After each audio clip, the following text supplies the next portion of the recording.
My name is Bill Velez. I'm professor of mathematics at the University of Arizona, the state that is at the forefront of beating up the Hispanic community. Suppose that we are successful in increasing the number of Hispanic students in high school that want to pursue STEM careers. We know that there are a large group of those students who are undocumented. We are currently preparing really wonderful students who, when they complete high school, cannot pursue university degrees. We need comprehensive immigration reform now. I think a lot of you heard, going back to before when Governor Brewer signed the law in Arizona, the immigration law that had been, the Friday before, the president got out and said, once again challenging Congress to say, we've got to step up because the potential for Arizona and 49 other versions of Arizona to take place across the country is not the way we should be dealing with comprehensive immigration reform. So I think you've heard recently on the Cinco de Mayo celebration where the president got out to once again to make sure people heard him very clearly. And, you know, to be honest, most people right now would tell the president and have given him the advice, why would you even want to get near this? This is the worst time. The country is so divided. The Republican Party is doing everything they can to make sure they try to shut us down on anything we put forward. But I really respect that the president, even in the midst of that environment, has kind of said, we still need to try to see what we can do with comprehensive immigration reform. And in particular as it relates to education. And I think this is one thing where you all can help us, because with all the issues that come up in terms of talking about comprehensive immigration reform, sometimes the education issues are lower on the list. They don't get brought up a lot of time. I know we're making sure that they're at the top of the list from the education department's perspective. But you all need to help us as well, too, to make sure that we get that message out. You don't have to work on us. You know, President Obama, as a state senator in Illinois, not U.S. senator, but when he was a state senator, he put forth a version of the DREAM Act in the state legislature in Illinois, was a supporter as he came into the U.S. Senate, and continues to be a supporter of the DREAM Act. Dick Durbin, the U.S. Senator from Illinois, has been a big leader on the DREAM Act front for us within the Senate. But let me be clear here. We know that a challenge right now is just the political environment. So there may be people in the room, for example, who at one point we thought that the strategy could be to do a separate DREAM Act piece of legislation. And that we might be able to get that. Maybe we can't get comprehensive immigration reform, but we can get enough votes to pass the DREAM Act as a separate piece. I'm here to tell you, unfortunately, this is not good news, but as of today, we could not make that happen. If we took the DREAM Act separately as a piece of the legislation, there are not enough votes to make it happen. And so the reality of the current political environment is any chance we have of getting one of the 11 U.S. Republican senators who had voted for comprehensive immigration before, this is not a new thing. So when we go back to the old Kennedy bill, there are 11 U.S. Republican senators today who voted for the Kennedy bill in the past. We know now in the tough environment that they need the entire comprehensive immigration reform bill, which includes border security, enforcement on employers, in order to include also those DREAM Act components.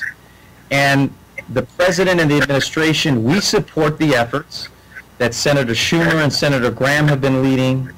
A group of Democratic U.S. senators, after the Arizona immigration law was signed into effect, also put forth a framework that once again includes the components of the DREAM Act in that comprehensive immigration bill.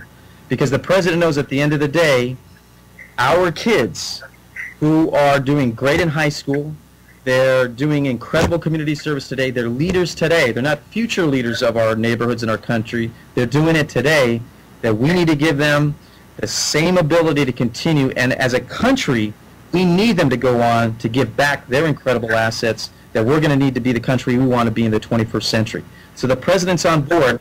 Where we need your help is getting to the other folks who aren't on board to be able to help them understand why it's crucial and why we need to do this today, And in particular, you know, there are 11 Republican senators. You can pull the list up from the internet there to see who had voted before. We need to work on them to help them understand why it's important to do this now so that we don't have more Arizonas across the country, because that's the worst thing we could do around comprehensive immigration reform today. Thank you. We've got one more question.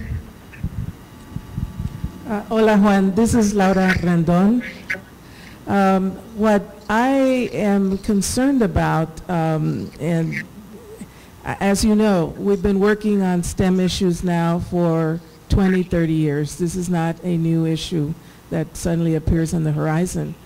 My frustration has been that a lot of the work that has been done to get more Latinos and underrepresented, underserved groups into STEM fields really occurs at the margins, at the periphery of what really goes on in higher education. So that we might have a lot of these very good programs that raise awareness and provide support and provide tutorial services to students, etc. But when that student steps into a physics class, when that student steps into, you know, that biology class, they're usually the only one. The professor is usually not Latino. There are sometimes stereotypical views about Latino students and other groups. You can't really, you know, what are you doing here? At some point, we have to address the core of what goes on in higher education. And oftentimes that doesn't get discussed because, you know, there's a focus on the raising awareness and encouragement and what have you. Important things, but I think that the conversation now needs to shift to the core of higher education, to making sure that from the president to the faculty on up, number one, there is buy-in about the importance of this and really supporting it.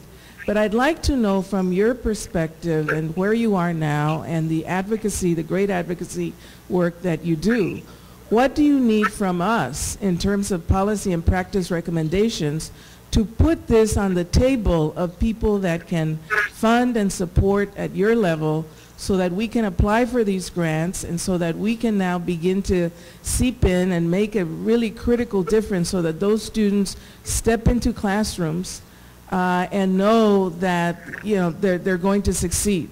It's a complicated issue, I know, I know that there's not a clear-cut answer. But at some point now, I'm ready now to move from the 20, 30 years of advocacy and support and mentoring to really getting into, you know, the mainstream of higher education.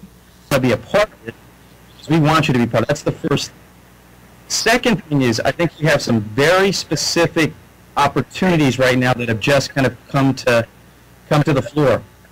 So, for example, with the healthcare and education reconciliation bill that was just passed by Congress, there was $1 billion that's now been appropriated by Congress for over the next 10 years. It's an extra $100 million a year at the higher ed end, focused on strengthening Hispanic serving institutions. So we have a choice here right now with new dollars, and we don't have to go back to Congress every year. We now have 10 years to really up the ante on how higher ed plays the kind of role that you all are talking about today. That's a very specific piece. In addition to that, the reauthorization piece that I was talking about early, and you all know in the room, because it says K through 12, that can't happen successfully unless higher ed is directly involved with those conversations and being part of that as well. So as we're moving forward with the reauthorization of the former No Child Left Behind bill, there's the potential there where the president has asked in the budget for $3 to $4 billion to really think how we rethink the work that we're doing there, and STEM is a very specific piece of that. So the higher ed institutions need to be a part of those conversations. They need to be a part of those, and I mentioned this earlier, you all know, it's not just about STEM in isolation. It's STEM as part of the well-rounded education reform effort that needs to take place.